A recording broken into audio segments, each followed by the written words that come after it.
Imagine dropping the modern equivalent of 12,000 pounds on a state-of-the-art business computer. Right. A massive investment. Yeah, massive. You set it up on your desk, you fire up your spreadsheet, you hit save, and the machine instantly sounds like it is, well, violently chewing your floppy disk to pieces.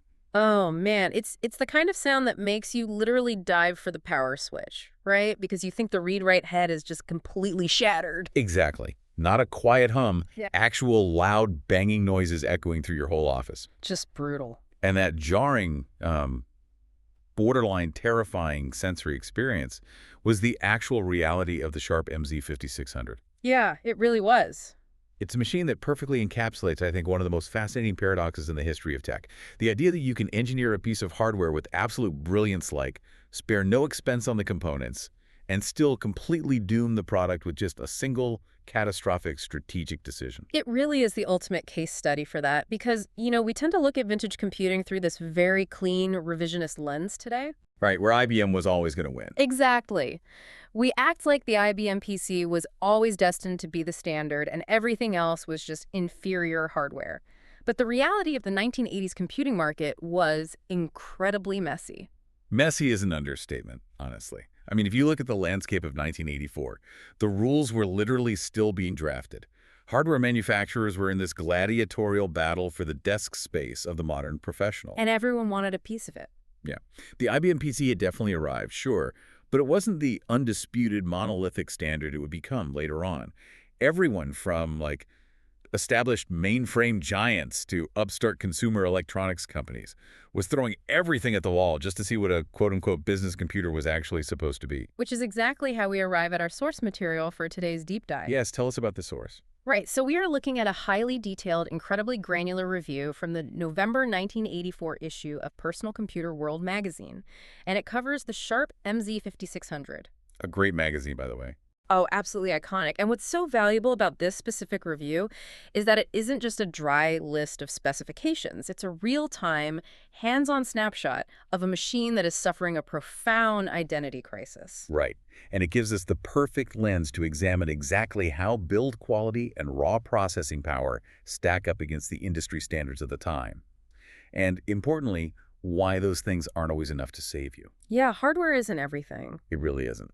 So we're going to look at the bizarre aesthetics of this machine. We'll get into the thermodynamic and acoustic nightmares going on inside the chassis, and we'll unpack the sheer brilliance of the peripheral hardware, because there's a lot of it. There really is. Some of it is just genius. But ultimately, we have to dissect the fatal flaw, right? Why dropping an absolute powerhouse of an 8086 processor into this machine was completely negated by a stubborn refusal to embrace software compatibility. It's the classic clash, closed hardware superiority versus open software ecosystems. Okay, let's unpack this, because to truly understand the MZ-5600's identity crisis, you don't even need to turn it on. No, you really don't. You just have to look at it sitting on a desk.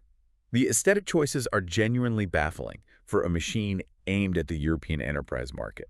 The Personal Computer World reviewer actually makes a joke right at the beginning of the article that perfectly captures the sentiment.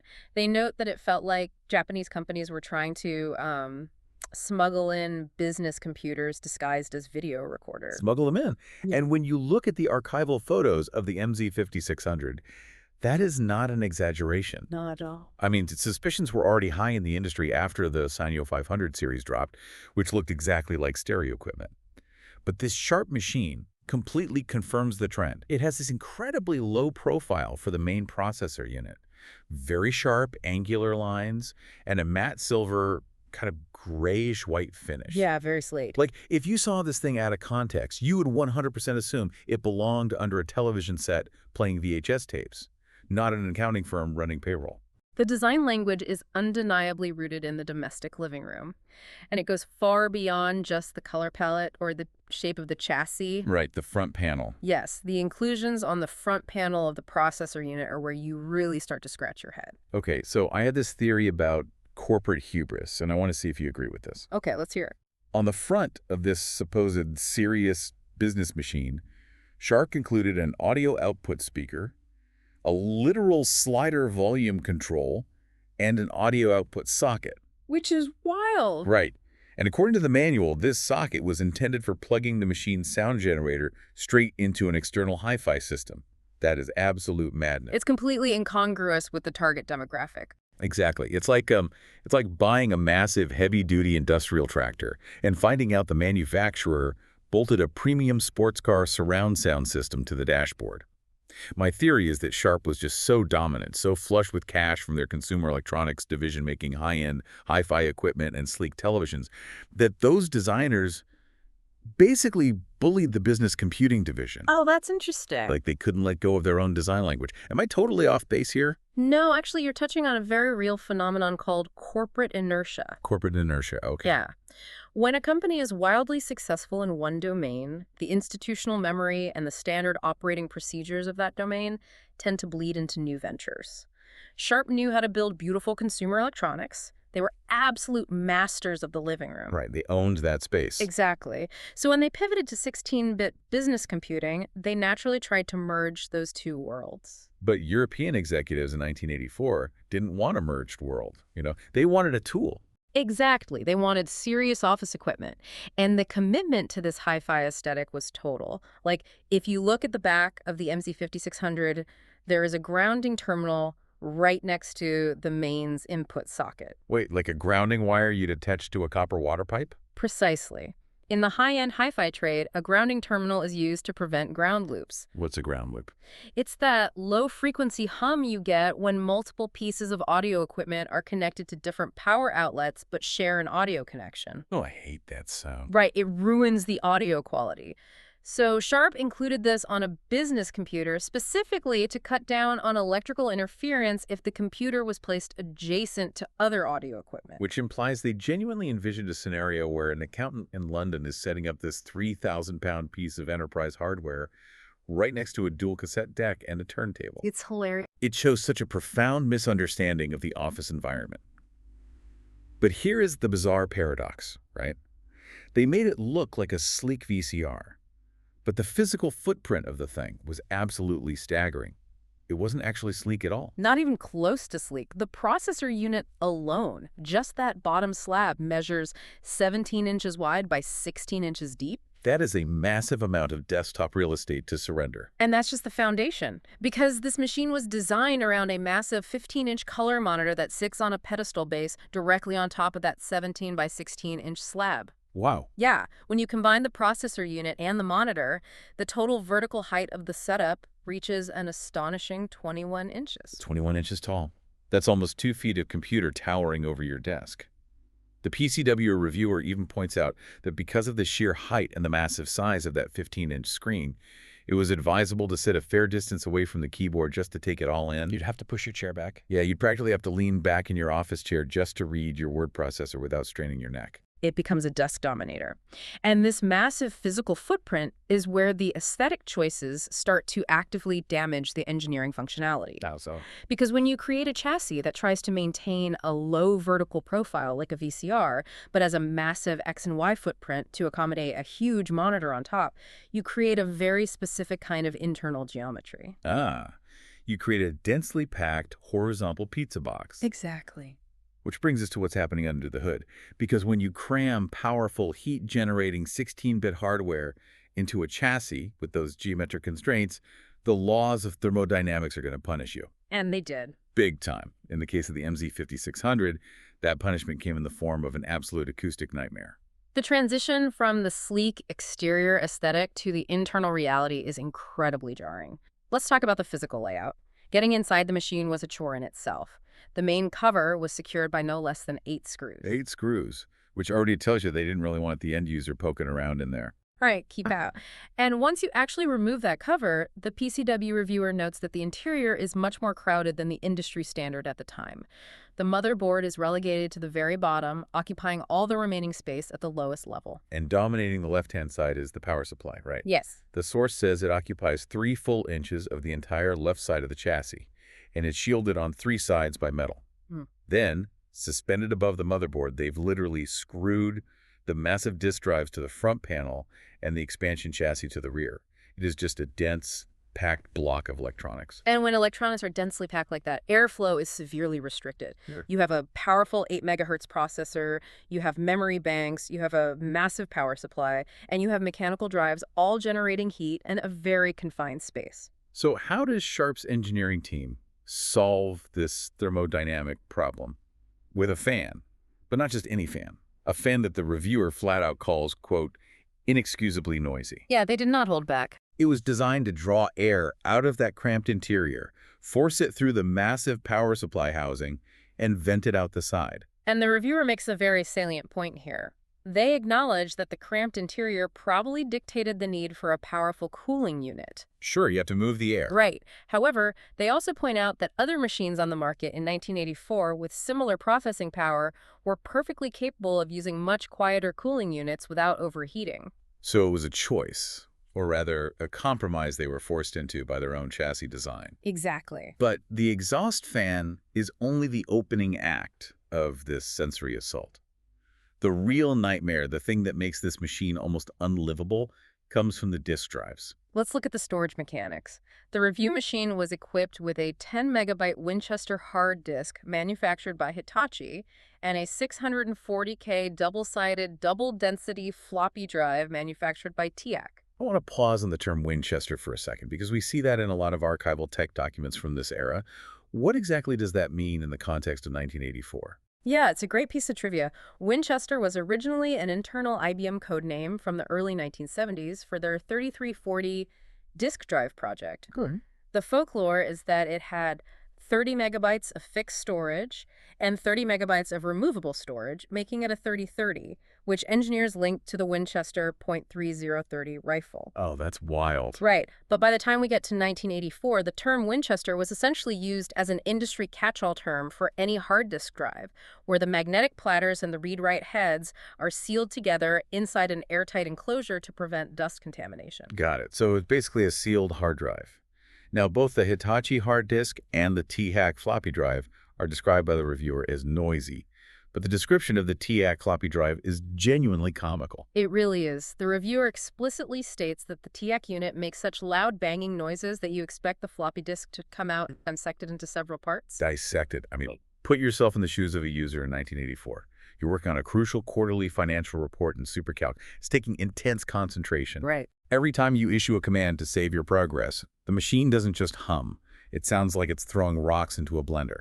It sounds like mechanical failure is imminent every single time it accesses data. It represents a massive failure in sensory ergonomics. Sensory ergonomics. I like that term. Yeah, because when we talk about ergonomics today, we usually just think about lumbar support in office chairs, or maybe the angle of a split keyboard. Right. Physical stuff. Exactly.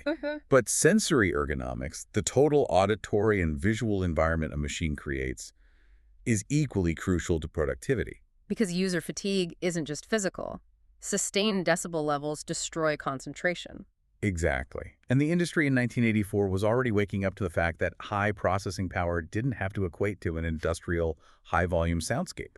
A truly professional business machine needs to fade into the background. It should act as an invisible conduit for the user's workflow. Not a distraction. Right. But the Sharp MZ-5600 does the exact opposite. Its mechanical architecture constantly demands your auditory attention. Which brings us to the absolute, most ridiculous irony of the entire MZ-5600 design. We talked about the hi-fi front panel earlier, the audio output socket, the volume slider. It turns out Sharp actually put an incredibly sophisticated piece of audio hardware on the motherboard itself. They did. They included a high-end 8330 sound chip. And this wasn't just the standard rudimentary PC speaker that just produced flat beep-and-boop error codes. The 8330 chip featured 3 polyphonic channels. 3 independent channels. Yes, and it covered 8 octaves, ranging from 20 Hz all the way up to 20 kHz. The source notes, it was fully capable of producing complex 3-note chords over that entire frequency range. It is an astonishingly capable piece of audio engineering for a machine whose primary purpose was, word processing and database management. The PCW reviewer admits they couldn't even hazard a guess as to how this capability was intended to be utilized in a standard business context. Because it makes no sense. But here is the kicker. The degradation of that beautiful polyphonic sound through the integral tiny lo-fi loudspeaker bolted to the front panel was apparently very noticeable. Oh, of course. So if you actually wanted to hear the pristine three-note chords this 12,000-pound machine could generate, you had to run a cable from that front socket into an external hi-fi amplifier. And why was that absolutely necessary? Because you had to drown out the computer itself. Yes. We had to blast your external speakers just to overpower the inexcusably noisy cooling fan and the banging, grinding TEAC floppy drive. Yeah. You have this pristine, studio-quality audio chip completely smothered by the acoustic garbage generated by the machine's own physical architecture. It's almost tragic. It is. It's like they had two entirely different engineering teams who never spoke to each other until the day the product shipped. It highlights a severe lack of holistic design thinking. They sourced premium components, but they totally failed to consider how those components would interact within the physical and acoustic space of a professional office. But, and this is where the paradox gets really fascinating, despite the ear-splitting mechanics, despite the fact that it sounded like a rock tumbler, the physical way the user actually interacted with the MZ-5600 was decades ahead of its time. Oh, absolutely. The noise was terrible, yes, but your hands and your eyes were treated like absolute royalty. This is where we have to give immense credit to Sharp's hardware engineering pedigree. When you isolate the peripherals from the chassis, the tactile and visual experience was simply outstanding, completely outclassing many of the industry standards of 1984. Let's start with the keyboard, which the Personal Computer World reviewer unreservedly calls a real gem. A real gem. Yeah.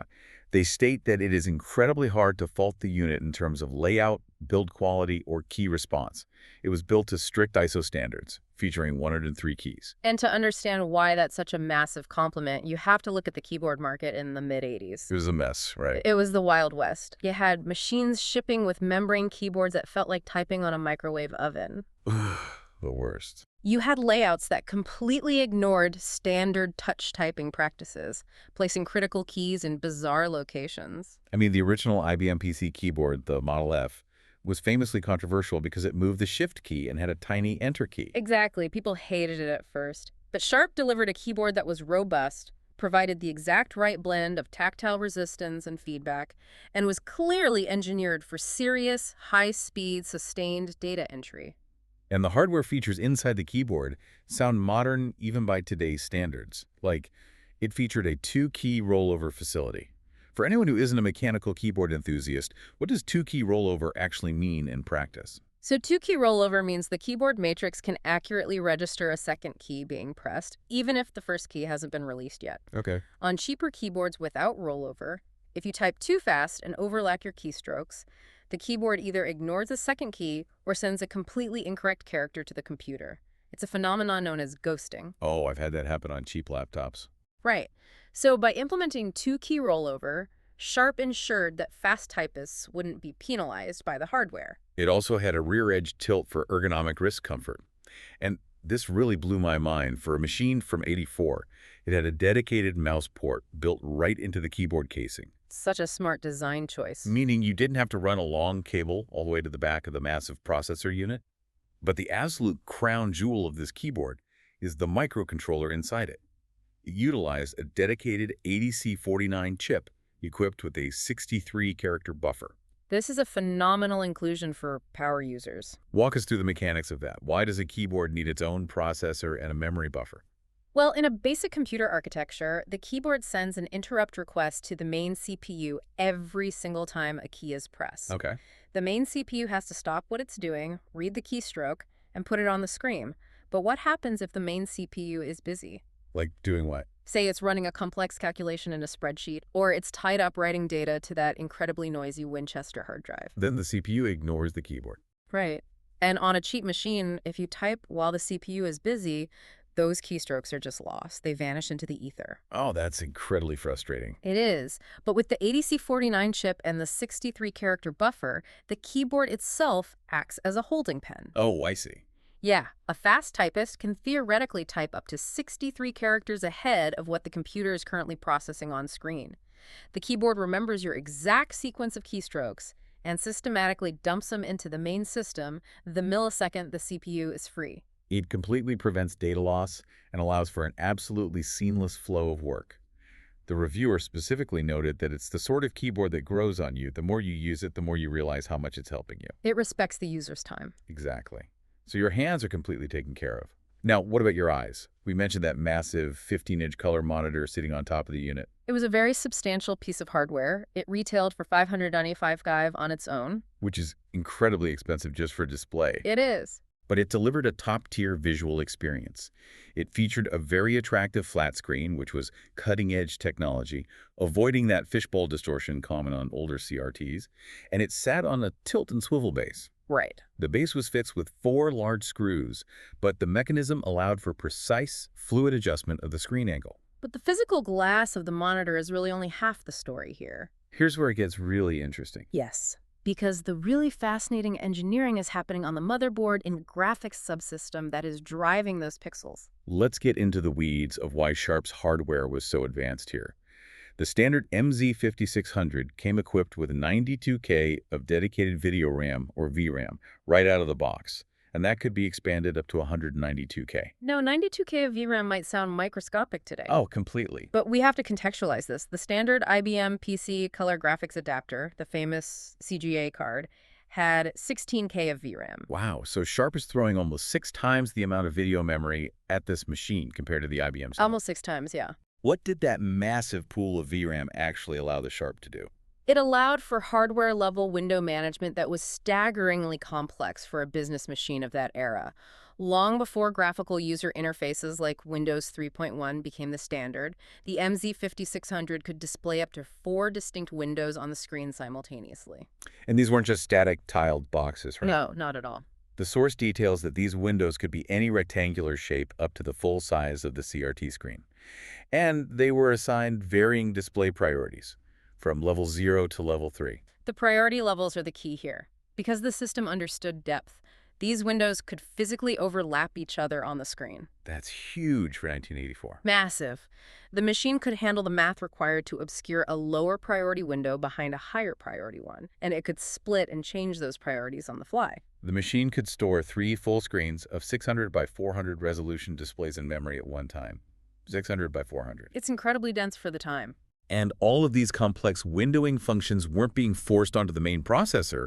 They were controlled by a dedicated LSI controller. Right. So LSI stands for large-scale integration. It's an integrated circuit that essentially acts as a dedicated submanager just for the screen. Okay.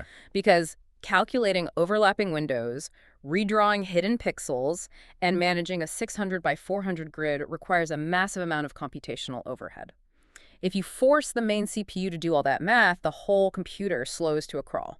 It bogs down everything else. Exactly. So by offloading that work to the LSI controller and that massive 92K pool of VRAM, the Sharp maintained excellent resolution and rock-solid stability without sacrificing any of the main system performance. That's brilliant engineering. The reviewer even noted that the demo program supplied with the machine showed these 4 graphics windows moving around the screen, overlapping, and splitting to, quote, great effect. It must have looked like magic back then. Now, this is where we have to talk about the why. Why did Sharp over-engineer the display and the keyboard to such an extreme degree? You were explaining something to me before we started recording about the Japanese domestic computing market and how it completely explains this hardware philosophy. Yes, it's the crucial missing piece of the puzzle. To understand Japanese hardware from this era, you have to understand the Japanese language, specifically kanji characters. Right. In the Western market, the Latin alphabet is incredibly simple to render on a screen. You can create a perfectly legible A or B using an 8x8 grid of pixels. Very low resolution. Exactly. Because it requires so few pixels, it requires very little memory and very little processing power. This is why early Western computers could get away with very basic graphics hardware. But kanji is completely different. Completely different. Kanji characters are highly complex ideograms. If you try to render a kanji character on an 8x8 pixel grid, it just looks like a blurry smudge. Unreadable. Totally unreadable.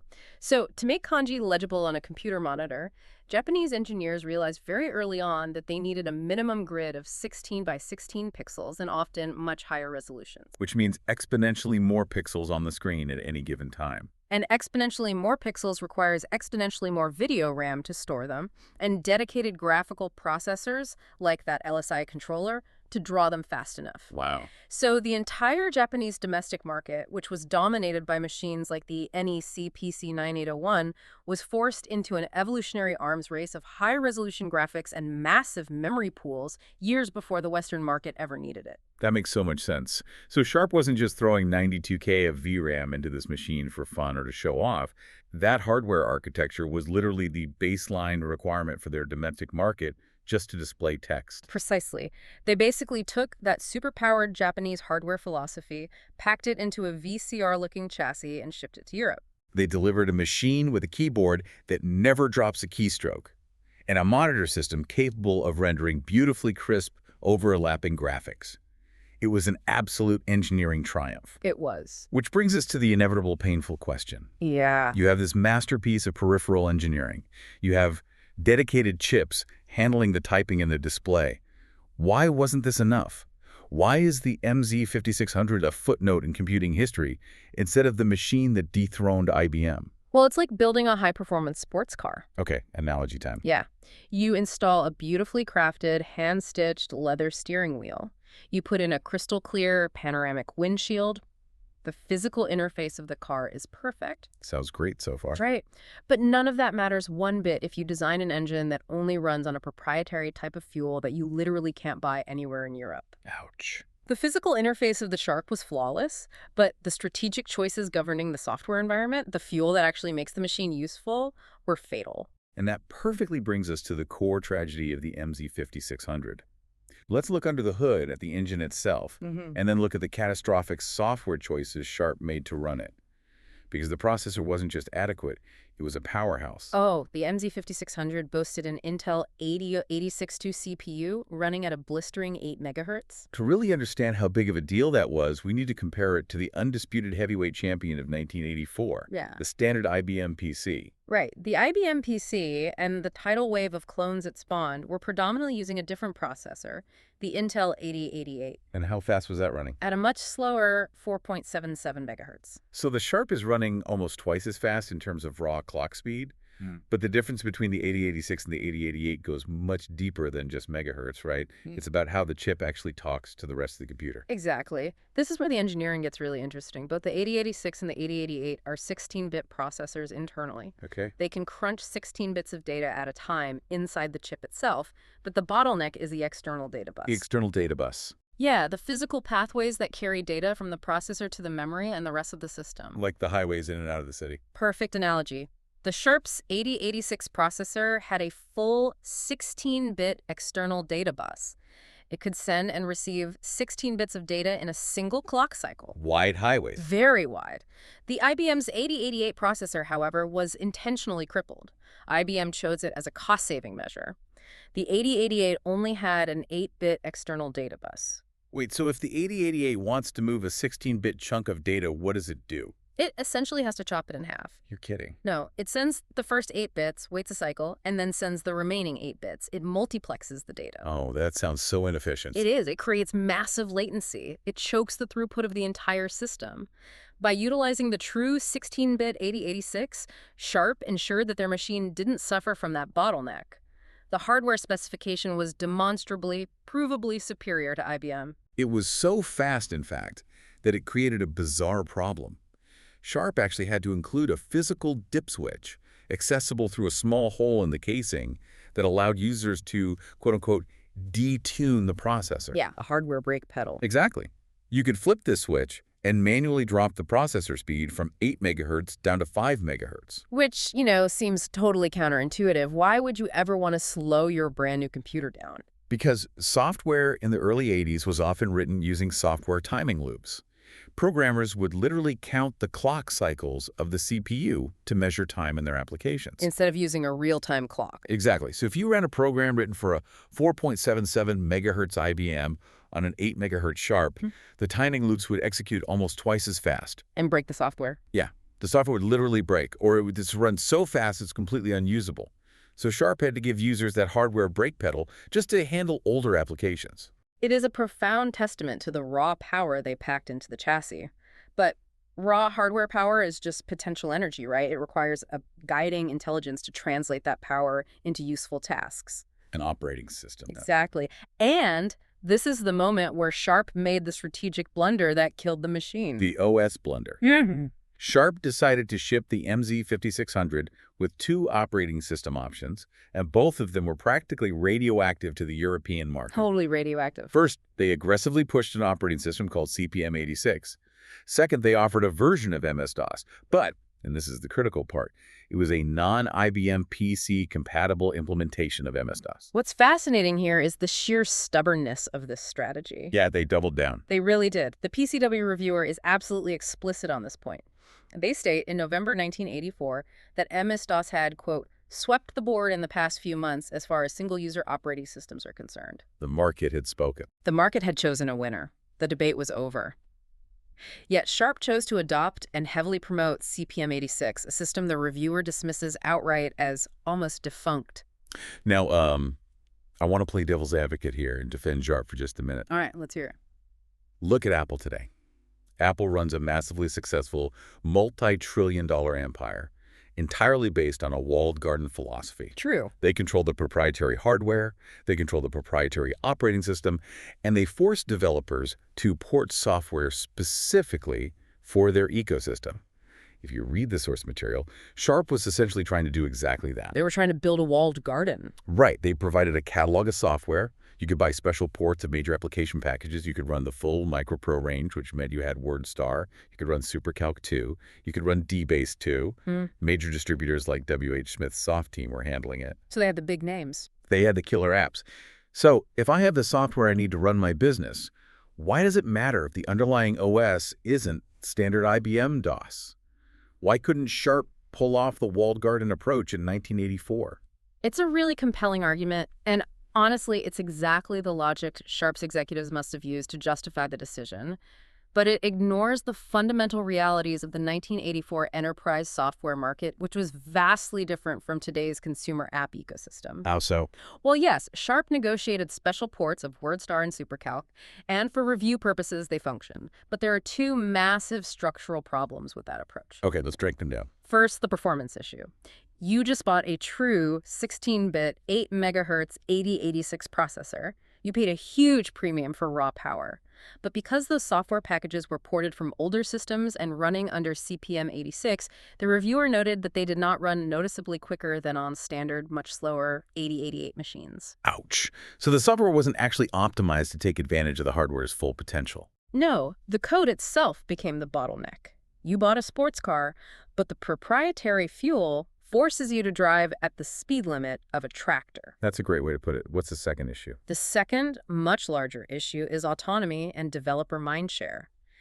When you buy into a walled garden that requires special software ports, you, the user, are completely reliant on Sharp to negotiate and release every single piece of software you will ever need. You are totally at their mercy. And in 1984, the European enterprise market had already experienced the pain of vendor lock-in with mainframes and mini-computers. Right, they had been burned before. They were terrified of it.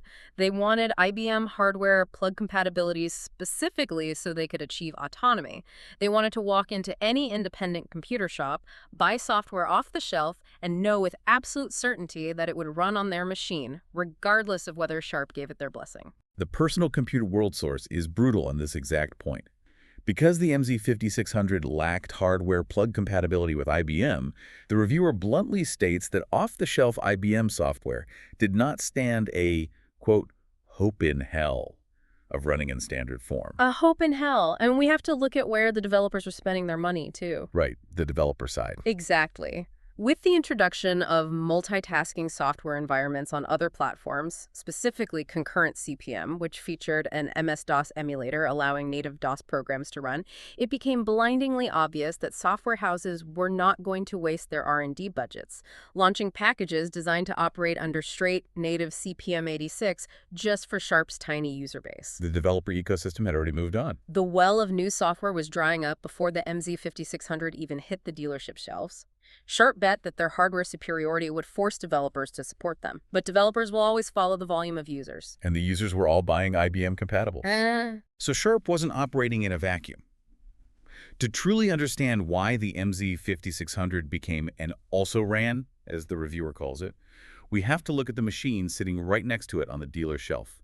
We have to look at the competition And frankly, we have to talk about the jaw-dropping price tag Sharp attached to this machine. The context of the competition is vital for understanding the magnitude of Sharp's strategic error here. The reviewer specifically contrasts Sharp's failure with another machine that was highly successful on the market at the exact same time, the Olivetti M24. The Olivetti M24 is cited as the machine that successfully managed to combine the best of both worlds. How did an Italian typewriter company figure out the computing market better than the Japanese consumer electronics giant? Olivetti understood the absolute golden rule of the 1980s PC era. You can improve the hardware as much as you want, as long as you do not break the software ecosystem. Don't break the software? Right. The M24, just like the Sharp MZ-5600, used a full 16-bit processor to achieve higher speeds than the IBM PC. It offered improved mass storage. It offered excellent high-resolution graphics capabilities.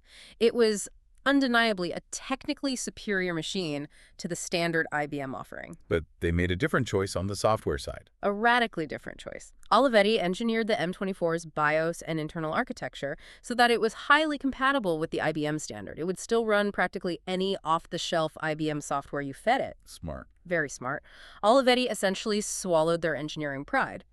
They accepted that IBM had set the standard, and they built a machine that respected that standard while improving upon the hardware execution. Whereas Sharp demanded that the software standard respect them. Exactly. And to be fair, they weren't the only ones suffering from this kind of corporate hubris. The review notes that the Tandy 2000 found itself in a similarly doomed position. The Tandy 2000, yeah. The Tandy offered vastly better hardware specs than the IBM PC, a faster processor, better graphics, but it completely sacrificed PC compatibility in the process. And just like the Sharp, the Tandy 2000 struggled to survive because software houses just weren't going to spend money producing special versions of their programs unless the hardware demand was massive. But the hardware demand would never be massive if there was no software library to draw from. Right. It's a classic catch-22 that destroyed several major computer companies in the mid-'80s. A catch-22 that becomes even more devastating when you factor in the sheer financial investment Sharp was asking the consumer to make. We need to contextualize the price of the MZ-5600, because reading 1984 prices off a page doesn't always sound that intimidating until you adjust them for inflation. No, you have to look at the real cost. Exactly. Let's look at what this machine actually cost, converted into 2026 UK pounds. The base model of the machine, the MZ-5631, which came with just a single floppy drive and no hard disk, cost $595 in 1984. Okay, so when you adjust that for inflation, that is roughly 5,565s today. Over $5,500 for the absolute entry-level model, which, let's be honest, would require constant floppy disk swapping to do any serious work. So if you wanted to upgrade to the dual floppy model, the MZ-5641, the price jumped to 1,995 townsers. Which translates to roughly 6,960 pounds in today's money. Almost $7,000. And remember, that price tag is just for the processor unit. That does not include the 595 15-inch color monitor you absolutely needed to actually use the machine. Which brings us to the flagship model. The big one. The machine that was actually reviewed, the MZ-5645, which included the 10-megabyte Hitachi hard disk. In 1984, this model cost a staggering $3,495. Okay, brace yourself. 3,495 eyes in 1984 translates to roughly 12,200 pounds today. 12,200 pounds. For a computer that visually resembles a stereo receiver, it makes deafening mechanical banging noises when you save a file, and fundamentally cannot run the standard industry software that every other business in your sector is using. So what does this all mean? If we look at the whole picture, the value proposition was completely absurdly upside down. Completely upside down. If you were a business owner or a department head, and you are authorizing the expenditure of over 12,000 pounds in today's money on a piece of business infrastructure, you simply cannot afford for it to be locked out of the global software standard. The financial risk is just catastrophic. It doesn't matter if the keyboard is an absolute ISO standard masterpiece with a dedicated ADC49 chip and a 63-character buffer. Yeah. It doesn't matter if the AILA86 processor can crunch data at a blisteringly fast 8 megahertz. Nope. It doesn't matter if the LSI controller and the 92K of VRAM can smoothly render 4 overlapping display windows on a flat-screen monitor. If you can't walk into a store, buy the industry-standard software that your clients use, and install it on your machine, you haven't bought a computer. You've bought a 12,000-pound paperweight that happens to look like a VCR. The Personal Computer World Reviewer's conclusion on the Sharp MZ-5600 is damning. but it's entirely fair. This machine is a masterclass in the absolute limits of hardware superiority. The Japanese design team crafted a machine with incredible graphics potential, a flawless tactile interface, and a genuinely powerful internal engine. But they were entirely, profoundly out of touch with the basic, non-negotiable requirements of the European enterprise market. Exactly. They fail to understand that quiet, unobtrusive professional operation and strict IBM software compatibility were not optional luxury features. They were the bare minimum requirements for entry into the market. The reviewer openly wonders in the text if this failure was a question of Japanese corporate pride or just an innocent unfamiliarity with the nuances of the European market. But either way, the result was a catastrophic strategic error. Sharp believed their reliable track record in electronics and the sheer, undeniable quality of their hardware engineering would be enough gravity to force the software market to bend to their proprietary system. But the market had already chosen the IBM standard, and it aggressively moved on without them. It serves as a permanent historical reminder that in the technology sector, the ecosystem often trumps the hardware. Always. You can build the most beautiful, technologically advanced, powerful island in the world, but if there are no bridges connecting it to the mainland, no one is going to visit, and eventually, the island starves. And that dynamic is exactly why we wanted to bring this specific deep dive to you.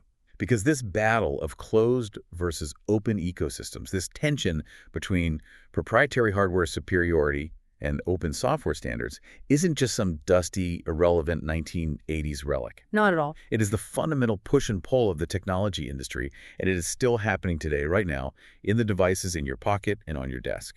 Every single time a major tech company tries to force you to use their specific proprietary charging port, or restricts you to their tightly controlled app store, or locks your data inside their specific walled garden, they are making the exact same strategic bet that Sharp made in 1984. They are betting that you will value their hardware integration more than your own autonomy.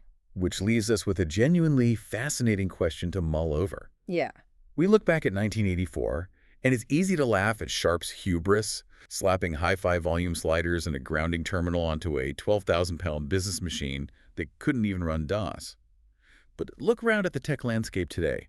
What modern hardware companies are making this exact same mistake right now? It's a great question. Who is quietly betting that their sleek proprietary hardware is so vastly superior that users will willingly trap themselves in a walled garden, completely cutting themselves off from the broader software ecosystem? It is a question worth asking every single time you see a shiny new piece of tech promising to revolutionize your workflow. Because underneath the sleek, matte silver exterior, there is always a strategy at play. Thank you so much for joining us for this deep dive into the source material. Keep questioning the mechanics and the motives behind the tech you use every day. Because as the Sharp MZ-5600 so perfectly illustrates, you can have all the engineering precision and processing power in the world. But a single stubborn decision can still break the entire machine.